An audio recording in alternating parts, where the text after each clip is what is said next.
After a massively disappointing 2025 campaign, the baseball world had already made up its mind. The Atlanta Braves were finished.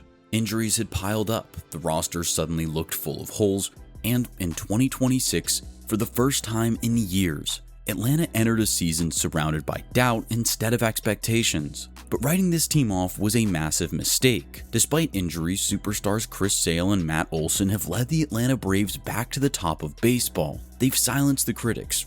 And want to know the scary part? They are only going to get better. Yep, it's time to admit that the Atlanta Braves are terrifying. Heading into the 2025 season, the Braves were expected to contend for a title. They entered the season with the third best World Series odds, trailing only the Dodgers and Yankees. Atlanta had it all, stars in the field, and a loaded pitching staff to go along with plenty of depth and experience. But of course, things didn't go to plan. 2025 turned into a never-ending nightmare.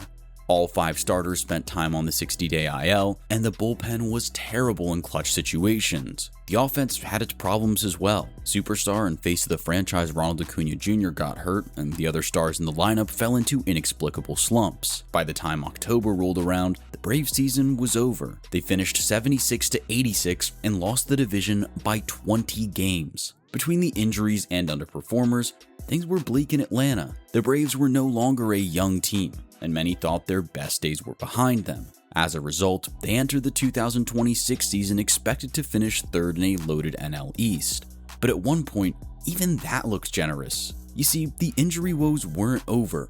4 potential starters got hurt before opening day, with the headline problem for the Braves being superstar starter Spencer Strider beginning the year on the injured list due to an oblique strain. Veteran outfielder Jurickson Profar was suspended for the entire season after getting caught using PEDs for a second time. So with all of those injuries, all while competing with 2 of the most expensive rosters in the league in their division, surely the Braves had no chance, right? They have the best record, they have scored the most runs, they have allowed the second fewest runs per game, and the best run differential. They're 18-8, they already have a 5-game lead in the NL East over the Miami Marlins, who are not over 500. Yeah, the 2026 Braves got out to the best start in the entire league. Then, guess what? More adversity. Spencer Strider suffered what is assumed to be a season ender after 8 games, and Ronald Acuña Jr. has been on and off the injured list. Nevertheless, the pitching, despite being short-handed, was and continues to be outstanding. And the good news for Braves fans is that they're getting some fantastic support from the lineup, which has rebounded nicely from its uncharacteristic 2025. As things stand, the Braves have one of the best and deepest offenses in the sport, which should be very concerning for the rest of the NL East. So how, with injuries, depth issues, and facing fierce competition, are the Braves one of the best teams in baseball? Let's break it down. You simply can't tell the story of the 2026 Braves without Chris Sale. But I don't think the Braves thought they were getting a better version of the early version of Chris Sale. I mean, he is on the Hall of Fame trajectory, yes, and he is absolute win day for the Braves. Their starting rotation has been decimated by injuries. They're going to have to make a move at the deadline. And he has struck out north of 500 hitters with 3 different organizations. In case you were wondering, yes, the future Hall of Famers still got it at 37. The scary part? He's getting better. Sale just made his 10th All-Star game and has the 2nd best ERA in the entire league, trailing only Jacob Misiorowski on the Brewers. Only Paul Skeens of the Pirates has a better ERA since 2024. Sale leads the Braves roster in WAR and leads their decimated staff in wins and strikeouts. In a season that has seen Strider, Spencer Schwellenbach, Martin Perez, AJ Smith-Shawver, and Hurston Waldrop all be sidelines at times, all potential starters by the way, the Braves desperately needed Sale to be terrific. He's been exactly that and more. As good as Sale has been though, one star can't carry an entire team or staff. The Braves have the best ERA in baseball thanks not just to Sale, but the rest of this ragtag group of starters. Grant Holmes and Martin Perez both have ERAs under 4, while Bryce Elder has been a horse. Supporting them, J.R. Ritchie and Reynaldo Lopez have been excellent, floating between the rotation and bullpen due to injuries. The starting situation in Atlanta has been everything but stable, but their guys have been dealing. Starting pitching was only half the battle though. After 2025, in which the bullpen also mightily struggled, GM Alex Anthopoulos knew he needed some veteran arms, some proven lockdown relievers. Enter Robert Suarez, an all-star with the Padres the past couple of seasons. He leads the way in the bullpen with an outstanding sub-1 ERA through more than 30 innings. Veteran closer Rizal Iglesias has been with the organization for nearly 5 years now, but has produced his best stuff in 2026. He also has a stellar ERA and has converted all but one save opportunity this season, numbers which were good enough for his first ever All-Star Game selection. Go-to relievers and breakout stars Dylan Lee and Didier Fuentes have emerged too. Both have drastically improved in the organization and have pitched significant innings out of the bullpen. Even with the increased workload, both have fantastic ERAs. Much like Strider is the face of the pitching staff, Ronald Acuña Jr. is the face of the offense. The former MVP, Silver Slugger, and Rookie of the Year has been fine. Acuña has once again been plagued by injuries, missing a large number of games with 2 hamstring injuries. He's hitting .250 with just 22 RBIs in 53 games and is currently rehabbing in the minors. With Acuña being a non-factor for about half the season, the Braves have needed another star to step up. Matt Olson has done just that.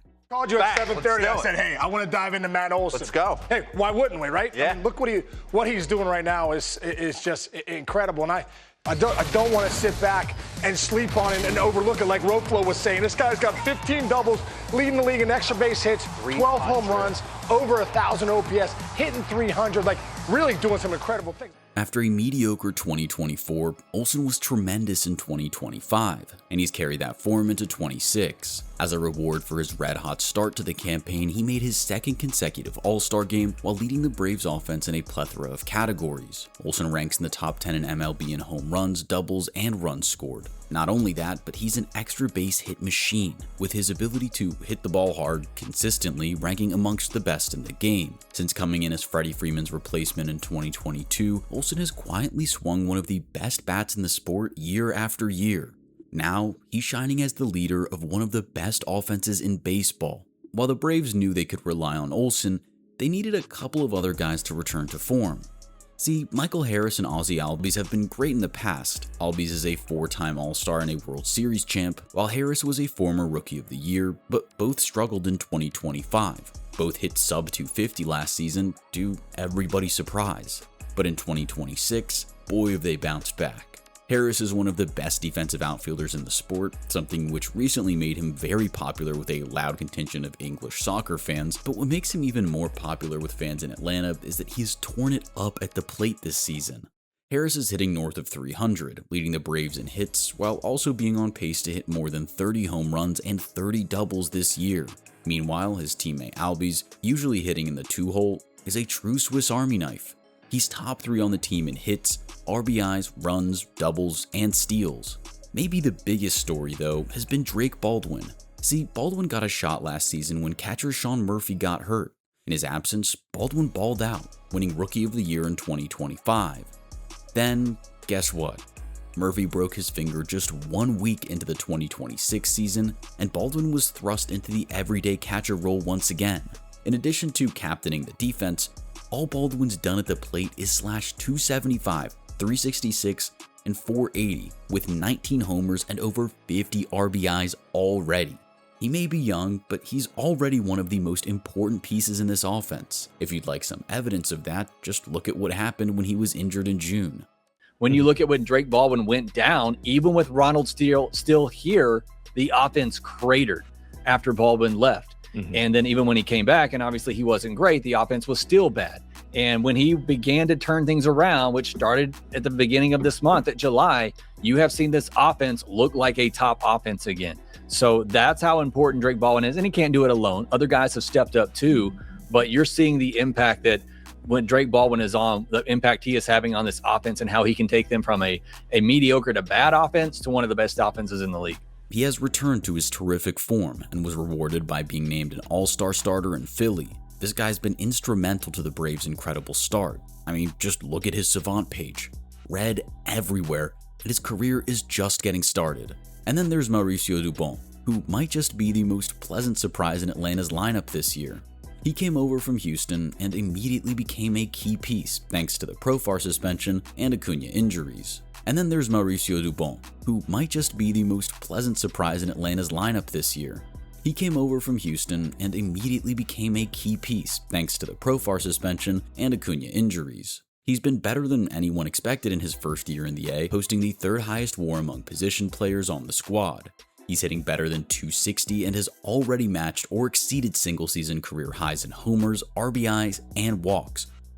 And it's only July, but of course, it's not just with the bat that he's making his mark. Dubon has been fantastic in the field, combining with Harris in center to form one of the best defensive outfields in the majors. If there's one way to describe this Braves team, it's well-rounded. While both the pitching staff and lineup have been plagued by injuries, Atlanta's one of the best in the league on the mound, at the plate, and in the field. Their consistency has led the Braves to the third best record in MLB, trailing only the Dodgers and Brewers.